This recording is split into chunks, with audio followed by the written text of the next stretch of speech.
কাশ্মীর সীমান্তের নিয়ন্ত্রণ রেখা বরাবর টানা অষ্টম রাতেও গোলাগুলির ঘটনা ঘটেছে। বৃহস্পতিবার ১ মে রাতে গুলির লড়াইয়ে কেঁপে ওঠে সীমান্তবর্তী কুপওয়ারা, বারামুলা, পুঞ্চ, নওশেরা ও আখনুর এলাকা। তবে শেষ খবর পাওয়া পর্যন্ত কোনো হতাহতের তথ্য মেলেনি।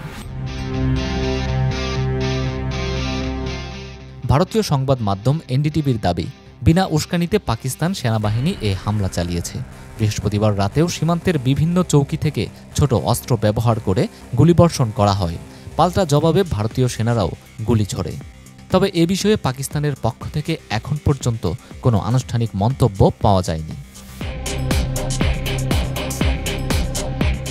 সংশ্লিষ্ট সূত্র বলছে, সীমান্ত তীব্র উত্তেজনার সূত্রপাত পেহেলগামে হামলার ঘটনার পর থেকেই ভারত একাধিক কড়া পদক্ষেপ নেয়। সিন্ধু পানি চুক্তি স্থগিত, আতারি সীমান্ত বন্ধ এবং কূটনৈতিক সম্পর্ক অবনতির ঘোষণা দেয়।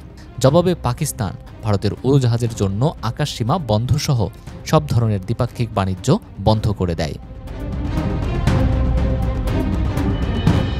ভারতের পেহেলগামে সাম্প্রতিক ঘটনার নিরপেক্ষ তদন্তের জন্য জাতিসংঘের তত্ত্বাবধানে কমিশন গঠনের প্রস্তাব দিয়েছে পাকিস্তান। দেশটির প্রতিরক্ষা মন্ত্রী খাজা আসিফ এই প্রস্তাব দিয়ে বলেন, যদি ভারত সত্যের মুখোমুখি হতে চায় তাহলে আন্তর্জাতিক তদন্তে আপত্তি কেন? বৃহস্পতিবার জিও নিউজের টকশোতে তিনি এসব কথা বলেন। খাজা আসিফ আরও বলেন, আমরা চাই সত্য উদ্ঘাটিত হোক। ২-৩টে নিরপেক্ষ দেশ মিলে তদন্ত করতে পারে অথবা জাতিসংঘ কমিশন গঠন করা যেতে পারে।